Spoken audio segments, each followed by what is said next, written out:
go off like a weapon. Fuel to the top, gotta fill up. Okay, take two at this review because my internet decided to crap out on me. Yeah, God love when the internet does that.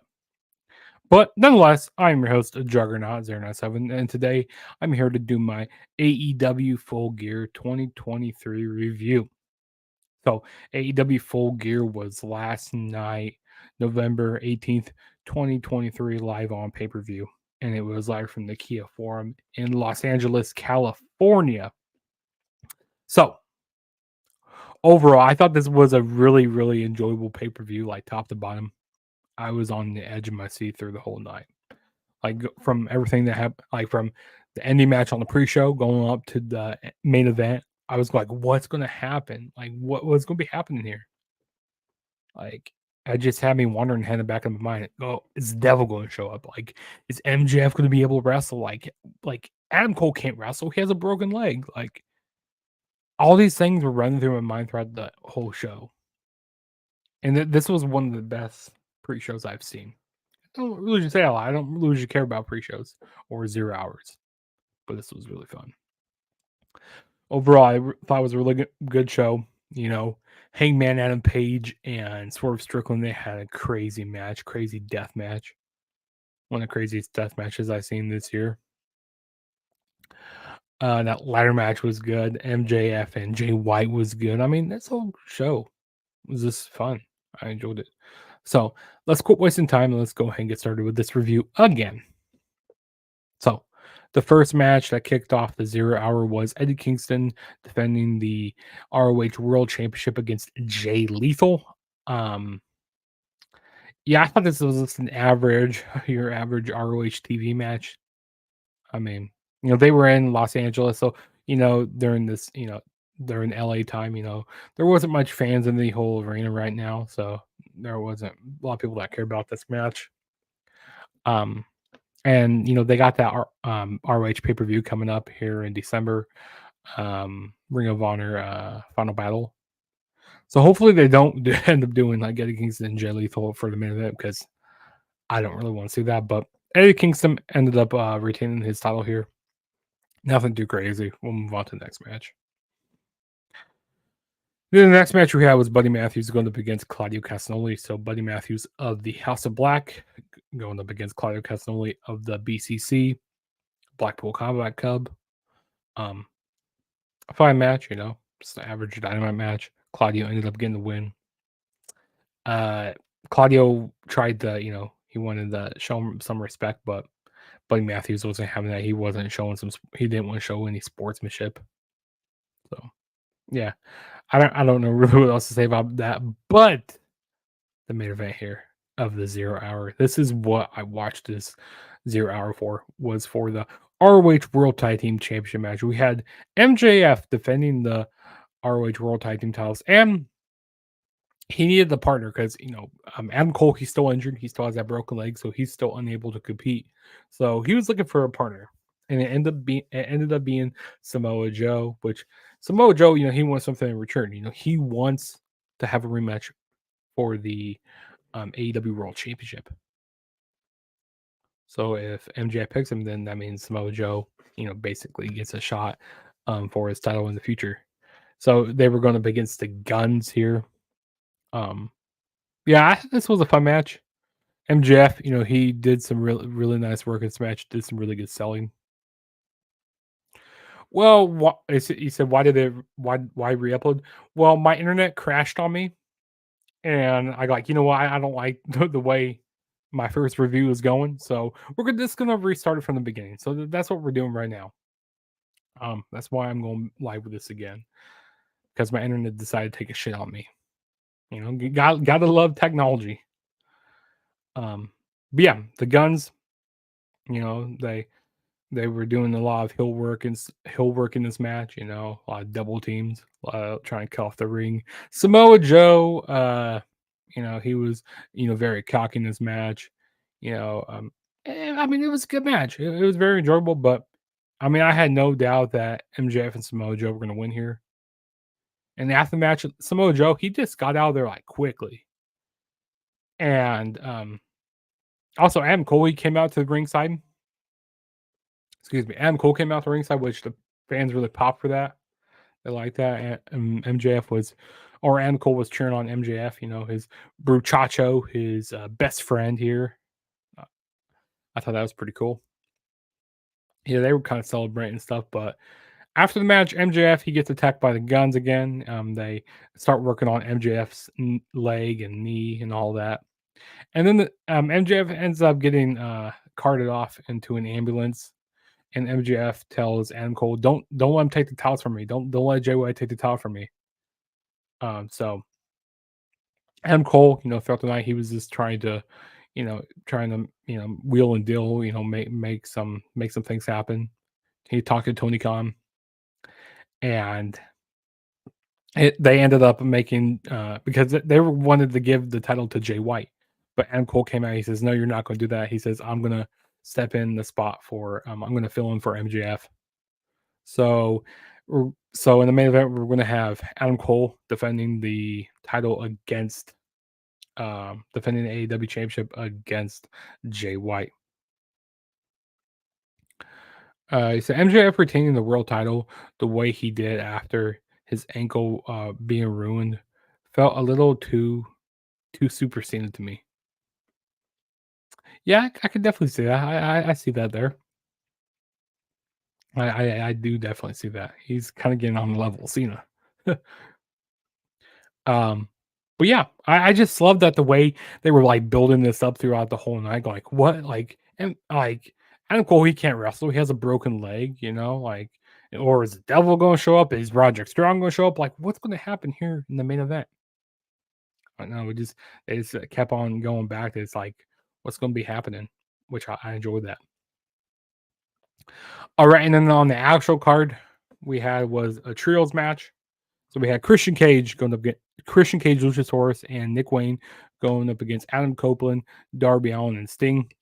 I gotta say this, I really love Christian Cage's entrance here, like with those kids like singing his theme song. You know, Christian Cage, he's the dad of the year. I gotta give it to Christian Cage. He's been doing some great heel work. The stuff he's been doing on the microphone. Adam Copeland, I like how I love the Edge or Adam Copeland, Darby Allin, and Sting's entrance. I thought that was really cool. You know how Adam Copeland he had his face painted. I thought that was dope. Love that whole entrance there. Um, Surprisingly, we didn't see much of Adam Cole. I mean Adam Cole, Adam Copeland and Christian Cage. They didn't really tie up much in this match. We had more of Adam and Luchasaurus go at it, which you know I think that's a good thing to do. You know, kind of save Adam and Christian Cage for another pay per view, like finally have their one on one match, maybe at World's End or something like that. I don't know. Um, Darby Allin he took a nasty bump in this match on the ring apron from Luchasaurus, like for like a choke slam. It was like crazy. That was a crazy spot in the match. Sting and Adam they did some nice double team moves in this match. It was like a stinger drop into like an elbow drop. I thought that was pretty cool. Um, Surprisingly, Luchasaurus took the pinfall here. I thought it was going to be Nick Wayne, but yeah, I mean, it was definitely I think this was like an average Dynamite match in my opinion. But it was good stuff. And then after the match, Darby Allin got on the microphone. He says, "Make some fucking noise for Sting," which I don't know if Darby Allin forgot that he was, on live pay per view on live television, but I mean, Darby Allin, he is from Seattle, Washington, so he probably goes to concerts a lot, and he probably curses, use curse words a lot. So, he was just in the moment and stuff. Because this is one of Sting's last time he's going to be wrestling in LA, which lives around. He lives somewhere in California. I'm not exactly sure, but Sting lives somewhere in California. So, basically they're just showing Sting his respect, and because he's going to be retiring in, I believe, March at AEW Revolution. So, yeah, overall, this was a fun opener, though. All right, and then the next match we had was the AEW International Championship on the line. We had Orange Cassidy defending the title against Jon Moxley, which this was their second match. The first match was back at AEW All Out. Yeah, I mean, since Orange Cassidy, getting the title back from Ray Phoenix, was it Ray Phoenix?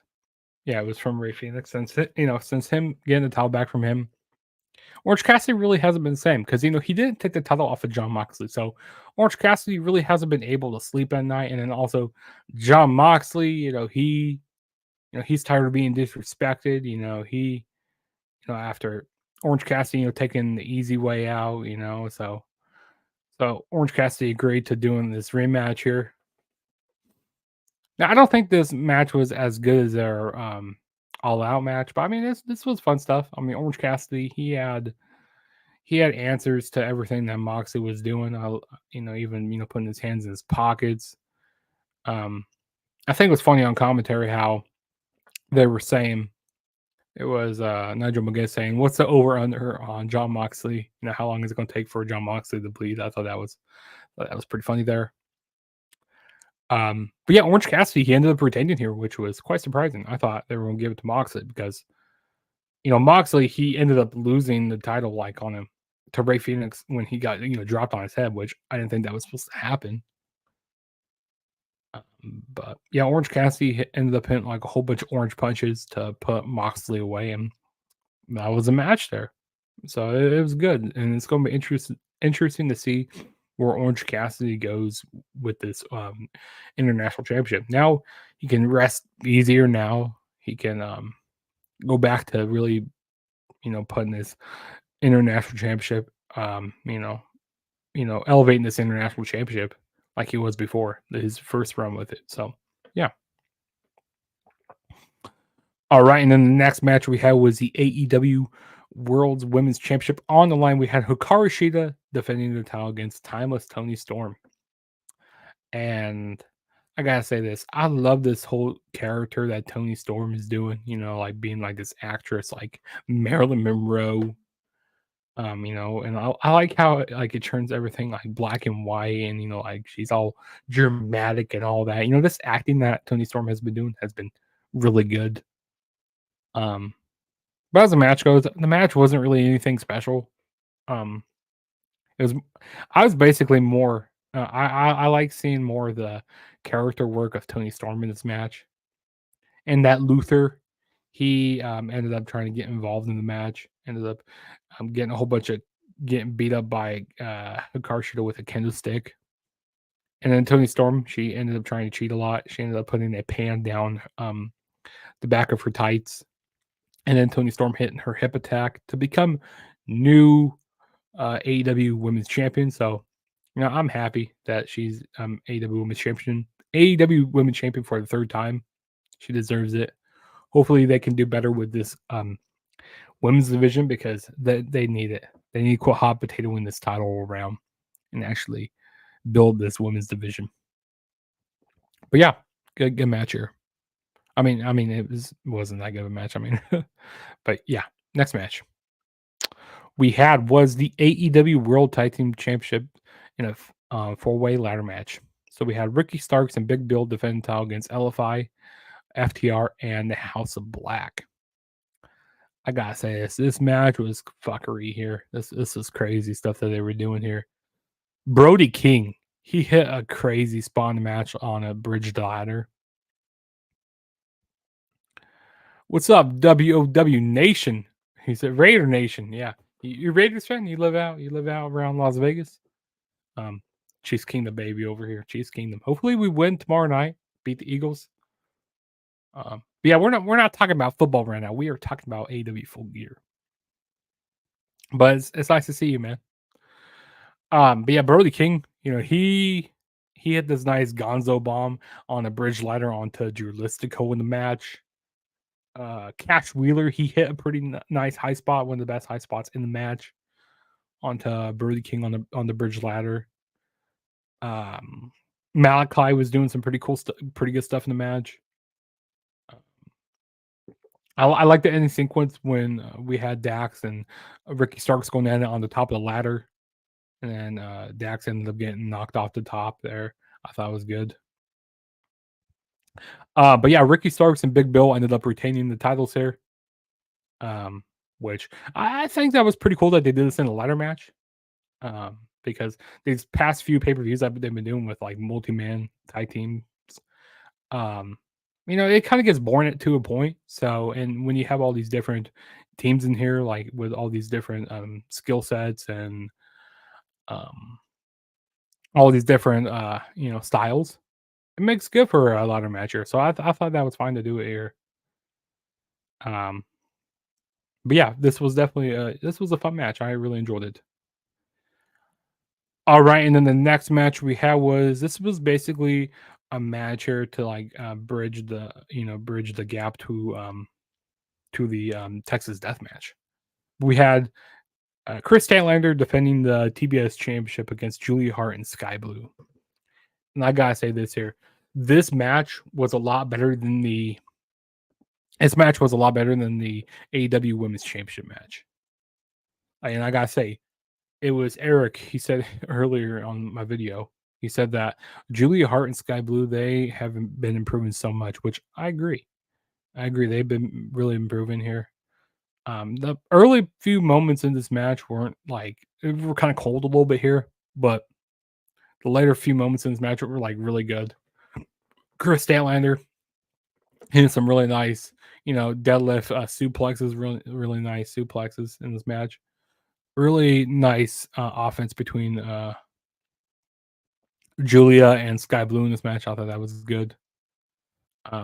Chris Statlander ended up hitting the Midnight Fever onto Sky Blue, and then Julia Hart ended up throwing Sky Blue. I mean, not Sky Blue. Ended up throwing Chris Statlander off and then picking up the scraps for the 1-2-3.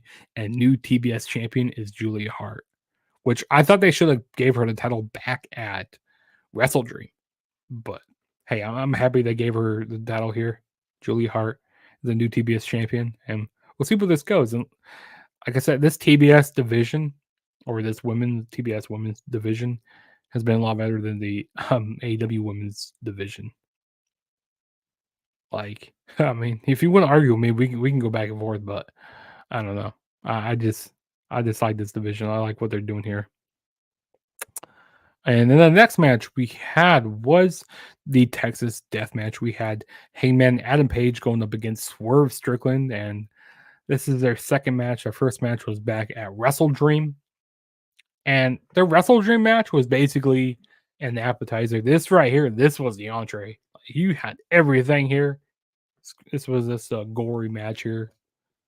I love Swerve Strickland's entrance, with those lady dancers, and then you had Prince Nana, doing the swerve when I drive, doing all that, Prince Nana. I love what he's doing here. He's doing a lot better stuff than what he was doing, when he was in Ring of Honor. So he's doing some great work right here. But yeah, I mean, Hangman Page, he wanted to get revenge on Swerve Strickland here after Swerve, going into his house, breaking into his house and all that. Yeah, this match was very personal here. Oh, I liked it. I mean, there were points where in the match where Swerve, he was just like really bleeding a lot throughout the match. There was one point where Hangman started drinking Swerve's blood. He looked like a vampire. That's what Adam Page looked like, which, like, man, you sick motherfucker, dude. Like, you drinking his blood. That's how you end up getting hepatitis A through Z. That's how you end up getting that. I mean, it was just nuts. And then even Taz on commentary was saying, man, I haven't seen this before, because Taz, he's a crazy hardcore wrestler, from ECW. So, he's seen it all. But when he said he hasn't seen this stuff here, like, that's saying something. But yeah, they were doing like pulling out some crazy spots. They had a lot of barbed wire, barbed wire wrap chair. Taking it to the back and all the face and stuff. That was crazy. You had a cinder block. You had a Swerve ended up. Was it Swerve or I can't remember. Someone ended up getting a Death Valley driver onto a cinder block. That was crazy. Hangman ended up doing a pile driver on the barricade. I thought that was a pretty cool spot, doing on a pile driver onto Swerve. I like the buckshot lariat into the with the what was it, the barbed wire wrapped around his arm. That was a crazy spot. They were just like going at it, like this is very gory. There was one point where Swerve was, the blood was just getting into his eyes, and he had to pour water into his face, because the blood was starting to burn. And he looks like he was just losing a lot of blood, and the mat was so bloodied up. Um, there's some points where I worry about both guys, like like even when someone's getting choked with a chain, like hopefully they're not choking them too bad. I don't want anybody to die in the ring, or hopefully with the barbed wire, putting it into the neck of someone. Hopefully it doesn't get pierced, like goes into their neck or something. Or even with the like that 450 splash that Swerve did with the glass, hopefully that doesn't go like into the kidneys or something. Like I don't know, it's just I worry about some of these spots that they do, but they definitely went all out here. They emptied the tank here. Swerve ended up picking up the victory, and he won 2 in a row, which was really surprising. I thought they were going to give it to Adam Page, but no, they gave it to Swerve here, and this was one of Swerve's biggest wins of his career. So it's definitely going to be interesting to see where he goes after this. But the next match we had was Kenny Omega and Chris Jericho, the Golden Jets, going up against the Young Bucks. I mean, you already know what you're gonna get when you have Kenny Omega and the Young Bucks going at it. You know that. You know what you're gonna get with these teams here. Young Bucks, you know, they get a lot of flack, saying, "Oh, there's basically backyard wrestlers here," but they were doing some pretty nice technical stuff here in this match. Really working on Jericho's arm, so he couldn't really do the juice effect. They were doing some like teases where doing the BTE trigger and all that. They even throughout the match, they even tried hitting the what was it? They even tried hitting the one winged angel. Jericho, he was pulling out some nice stops in this match. He's doing okay, but basically Omega had to carry Jericho in this match to the victory. He had to carry him, pick up like what Jericho wasn't doing great with. But was this match better than the Revolution 2020 match? No, this match was not better than Kenny Omega and Adam Page against the Young Bucks from Revolution. But I mean, this was still some pretty solid stuff. Omega and Jericho ended up winning. So now the Young Bucks, they end up losing their title shot that they won back at Wrestle Dream. So they end up losing that. And the Young Bucks, after the match, they start throwing a temper tantrum. They start tearing up everything around ringside. Pin a steel chair on the ring post, throwing their shoes in the crowd, I believe they were Kobe's, ended up throwing their Kobe's in the crowd. Like, man, like it looks like the Young Bucks, they are turning heel. That's what they're doing with them right now. But now Chris Jericho and Kenny Omega, they end up taking their World Tag Team title shot now. They're gonna be number one contenders now. But overall, I thought it was a very enjoyable match. I like what the Young Bucks were doing, and all 4 guys worked fine in this match.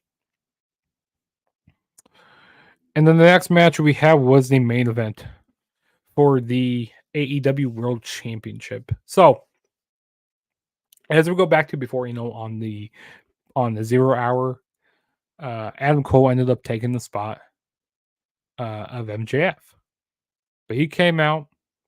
Looks like the match was getting ready to start, but then an ambulance comes out and brings MJF out to ringside.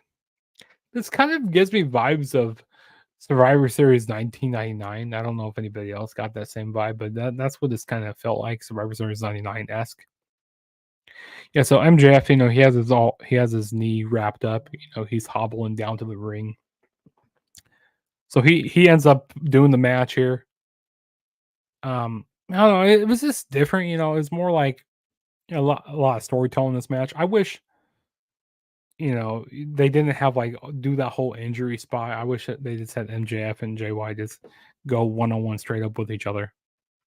And also, I'm surprised we didn't see Roderick Strong out here going like Adam, doing the crazy yelling at Adam Cole. I'm surprised we didn't see that. But this was a fine match. This was good stuff. He was wearing the MJF was wearing the like yellow kind of like jersey like shirt, and I'm taking that off later on throughout the match. It looks like Adam Cole was about to throw it, like kind of like throwing the towel, kind of esque. Kind of go back to, I believe it was Cody was like in the corner, like I think it was at the first Full Gear. Cody was like about to throw in the towel for, well, he threw in the towel for MJF, and that's why MJF turned heel that during the first year. So kind of doing playbacks to that a little bit here. But yeah, Jay White, he was doing some really good stuff in this match. You had a lot of cheating in this match here. Jay White, he one point hit MJF with the title belt. I thought MJF was going to lose it there. I thought he was going to lose it.